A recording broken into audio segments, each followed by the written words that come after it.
Olá, pessoas, tudo bem com vocês? Sejam bem-vindos ao Fé Sem Paredes. Me chamo Caio Couto, ou Caio do Valongo, a melhor maneira que você achar aí esse nome. E nesse momento, nós estamos dando continuidade à leitura do Novo Testamento, né? E aqui estou em Mateus 5, já a partir do verso 13. Hoje nós vamos dar uma caminhada, porque a partir daqui, como nós já tínhamos visto anteriormente, a palavra ela vai se desenvolvendo. Jesus ele está ali na montanha e com o seu discurso, que é estrondoso, ele traz orientações e ressignifica algumas coisas, ok? Então, nós vamos à leitura, mas você também já fique à vontade para deixar o seu gostei e se inscrever no canal, ok? Então, a palavra diz o seguinte, a partir de Mateus 5, versículo 13. Vós sois sal da terra. Ora, se o sal se tornar insoso, como que salgaremos? Para nada mais serve, senão para ser lançado fora e pisado pelos homens. Vós sois a luz do mundo. Não se pode esconder uma cidade situada sobre um monte, nem se acende uma lâmpada e se coloca debaixo do alqueire, mas na luminária. E assim ela brilha para todos os que estão em casa. Brilhe do mesmo modo a vossa luz diante dos homens, para que, vendo as vossas boas obras, eles glorifiquem vosso Pai que está no céu. Não penses que vim revogar a lei ou os profetas. Não vim revogá-los, mas dar-lhes pleno cumprimento. Porque em verdade vos digo que até que passe o céu e a terra, não será omitido nem um só i ou uma só vírgula da lei, nem que tudo seja realizado, sem que tudo seja realizado. Aquele, portanto, que violar um só desses menores mandamentos, ensinar os homens a fazerem o mesmo, ensinar os homens a fazer o mesmo, será chamado o menor do reino dos céus. Aquele, porém, que os praticar e os ensinar, esse será chamado o grande no reino dos céus. Com efeito, eu vos asseguro que se a vossa justiça não ultrapassar a dos escribas e a dos fariseus, não entrareis no reino do céu.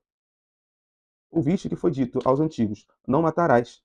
Aquele que matar terá de responder no tribunal. Eu, porém, vos digo: todo aquele que se encolerizar contra seu irmão terá de responder no tribunal. Aquele que chamar ao seu irmão cretino estará sujeito ao julgamento do sinédrio. Aquele que lhe chamar renegado terá de responder à hiena de fogo.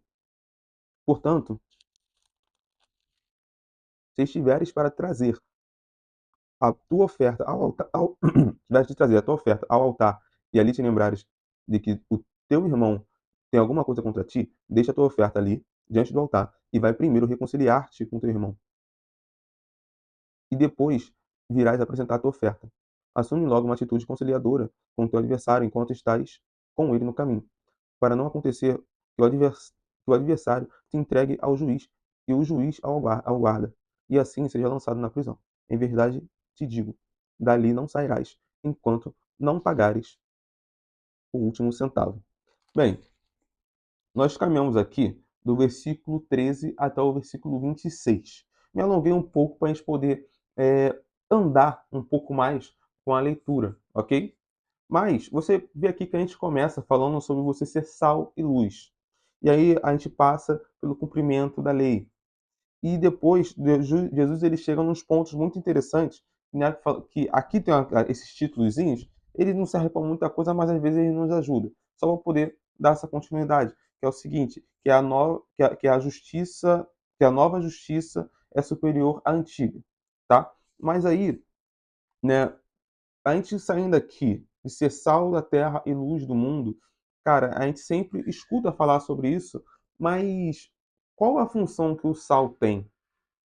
Para pensar um pouco? O sal tem diversos tipos de funções, né? Uma delas é preservar, outra delas é dar sabor, realçar o sabor de algo. Esse é o ponto principal.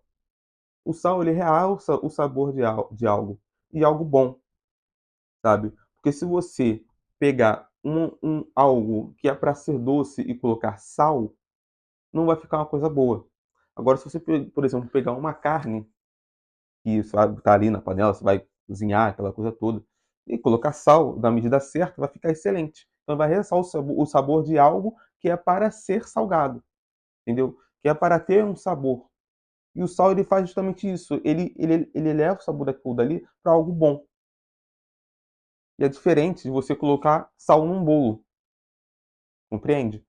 Então, a gente, nós como seguidores de Cristo, nós devemos fazer isso, que é ser sal para a coisa certa, não ser sal para aquela coisa que não precisa de sal. Ser sal, né, a gente pode começar a direcionar mais o nosso envolvimento com relação às coisas desse mundo, com as coisas, né, da vida de maneira geral, e começar a ser algo, começar a sermos alguém que coloque sabor não só na vida do outro, mas naquilo que nós predispormos a fazer. A mesma coisa com ser luz. Não adianta você ser luz dentro do seu trabalho, não adianta você ser luz dentro da sua casa, somente com seus amigos, somente com as pessoas que têm a oferecer a você. Não adianta você ser luz dessa forma. Isso seria como você colocar aqui com a palavra de Deus, você colocar a lâmpada debaixo de um alqueire. Alqueire aqui está dizendo que é. Aqui, ó, na antiguidade, o alqueire era pequeno móvel de 3 ou 4 pés. Assim, aqui não se trataria apenas de não esconder a lâmpada debaixo desse móvel, um pouco sob o leito. Em Mateus, ou melhor, em Marcos, e não de apagá-la, cobrindo-a com um alqueire moderno. Então, alqueire, vamos dizer que seria uma mesinha. E aí você colocar essa luz debaixo dessa mesinha. É um pouco por aí. Mas onde eu quero chegar? Não adianta a gente ser luz só em espaços que nos interessam, somente com pessoas que nos interessam, somente eh, em, em determinados espaços que a gente quer ser luz. Ah, eu quero ser luz aqui, eu quero ser luz ali, mas com determinado tipo de pessoa eu não quero ser porque eu não gosto dessa pessoa. Eu quero ser luz, né, nos lugares em que eu vou poder chamar a atenção. Ninguém quer ser luz em espaços que você vai ser só mais um. Mas é para você também ser luz nesse lugar. E ser luz tem muito a ver com aquelas pessoas que carregam a palavra de Deus no coração, assim como ser sal também tem tudo a ver com isso. Você ser sal em diversos tipos de espaço, você dar sabor em diversos tipos de espaço, você preservar coisas boas, coisas que devem ser preservadas. Então, dando continuidade ao texto, nós vamos passar também pelo cumprimento da lei e sobre a nova justiça ser superior à antiga. Aqui você vê que a palavra diz o seguinte: ó, não penseis que vim revogar a lei ou os profetas. Não vim revogar, não vim revogá-los, mas dar-lhes pleno cumprimento. Porque em verdade vos digo que até que passem céu e a terra, não será omitido nenhum só i, nenhuma só vírgula da lei. E aqui, ele dando continuidade, ele fala daqueles homens e mulheres também que são responsáveis por ensinar. Homens e mulheres que são responsáveis por ensinar na maneira correta. E aqueles que não ensinam da maneira correta, eles serão considerados menor no reino do céu. Acho que a gente deve falar aqui sobre responsabilidade. Pessoas que são responsáveis, pessoas que têm um chamado, elas serão responsabilizadas também por aquilo que elas ensinam ou deixam de ensinar. Por quê? Você vê muito que isso acontece hoje, você vê muito isso hoje, coisas que acontecem de que pessoas têm manipulado a palavra para poder tirar vantagem com relação a isso, com relação a algumas pessoas. Às vezes você é uma pessoa que tem ali um líder espiritual, você tem um pastor que te orienta. Isso é absolutamente normal, gente. O que não é normal é você simplesmente se acostumar e você mesmo não acabar buscando. Você mesmo não acabar lendo a palavra e fazendo questionamentos, fazendo perguntas, o que é absolutamente normal. Você perguntar, você questionar, você buscar uma melhor orientação. E aí, a gente deve não só se autoavaliar, mas também avaliar essa pessoa que está nos ensinando. Porque às vezes a pessoa, por mais que ela seja mais bem intencionada, ela está fazendo da maneira errada.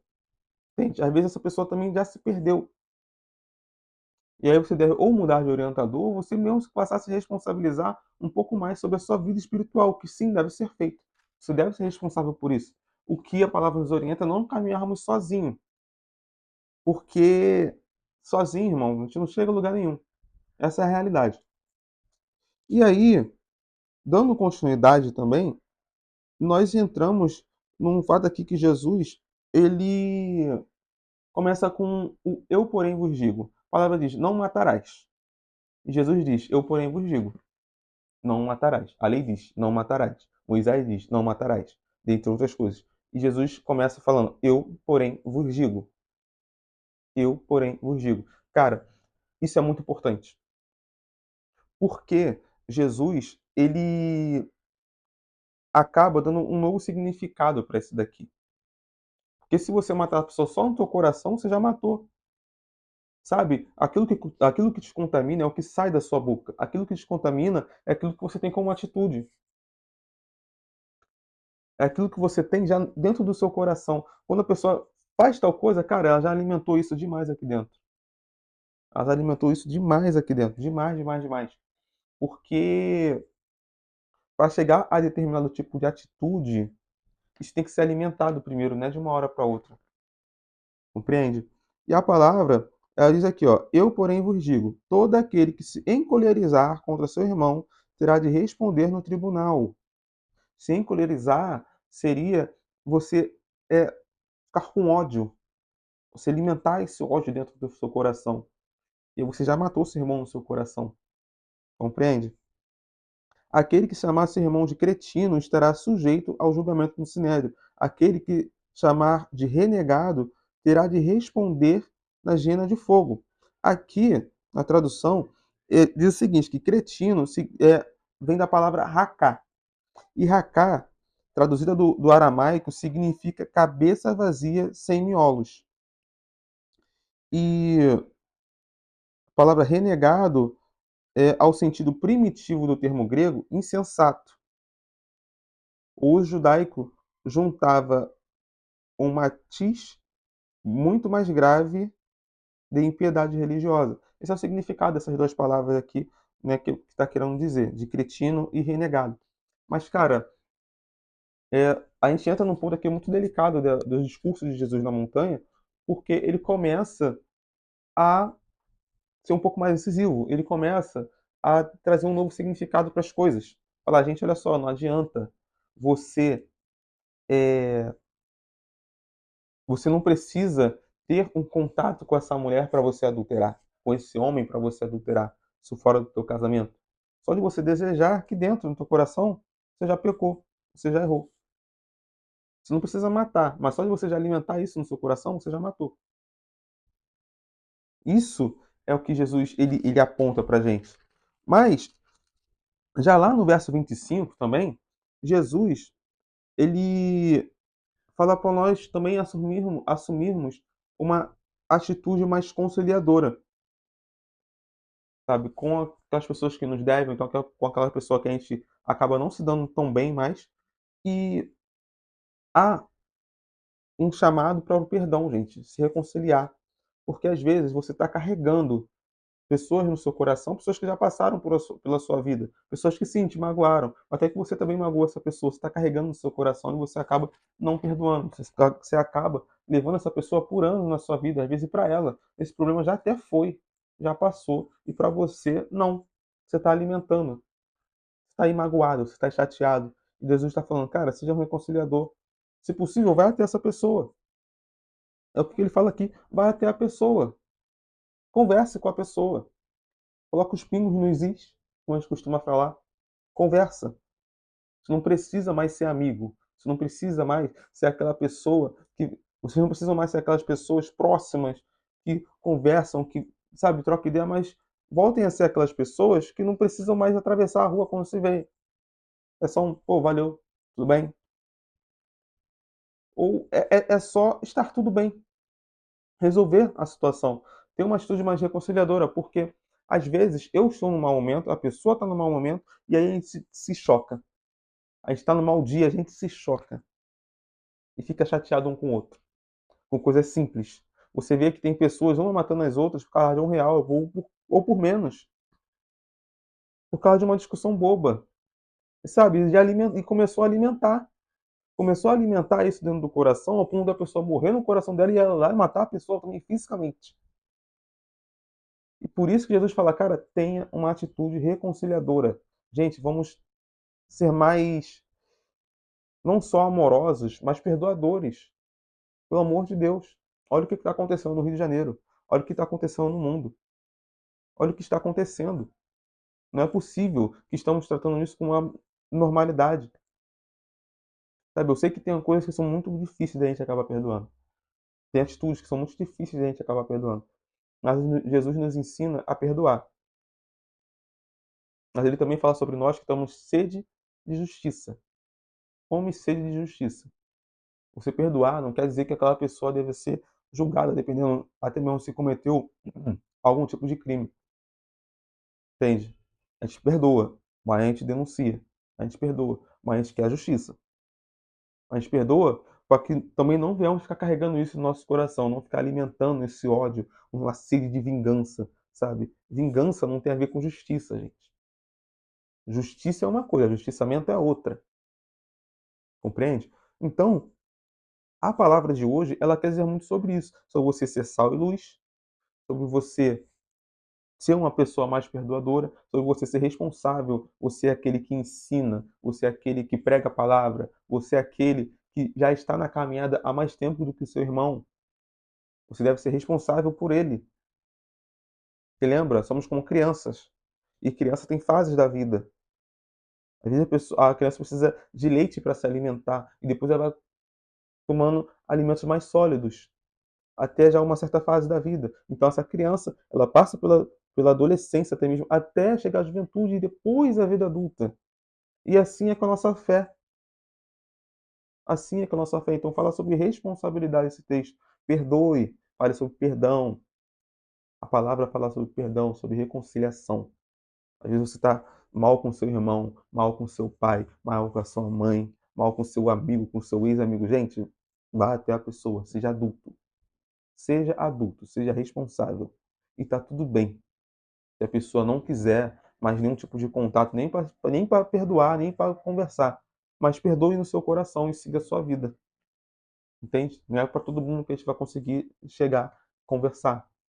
Se a pessoa não quiser, tudo bem, mas esteja em paz com você mesmo. Você ficar alimentando isso no seu coração, você ficar chateado e, sabe, revoltado com toda essa situação, cara, não vai adiantar. Você precisa se libertar. É sobre você, não é sobre o outro. Aquilo que é sobre o outro, deixa que o outro resolva, se ele quiser resolver. Mas sobre você, perdoe e segue a vida, segue o baile, entende? Então, gente, já para as próximas semanas, vou estar aqui já colocando as outras palavras, a partir do versículo 27, para terminarmos aí o capítulo 5 de Mateus, ok? E logo em sequência, vamos estar já no capítulo 6. Espero que vocês estejam acompanhando, gostando e também compartilhando com seus amigos. Entende? Lembrando, eu não sou um pastor, sou uma pessoa que ama a palavra e quer compartilhar aqui na internet. Porque a internet é esse meio sem paredes. Então, compartilhe, deixe seu gostei para que alcance mais pessoas. Entende? Se você gostou dessa palavra. Então, vou estar colocando alguns recortes já na rede social vizinha, tá? E aqui também, como acho que é short, se fala, e vou estar compartilhando aqui com vocês. Mas, por favor, deixe seu gostei, tá? E compartilhe também. Ah, e se inscreva no canal, por favor, ok? Até a próxima. Deus abençoe cada um de vocês e um ótimo final de semana.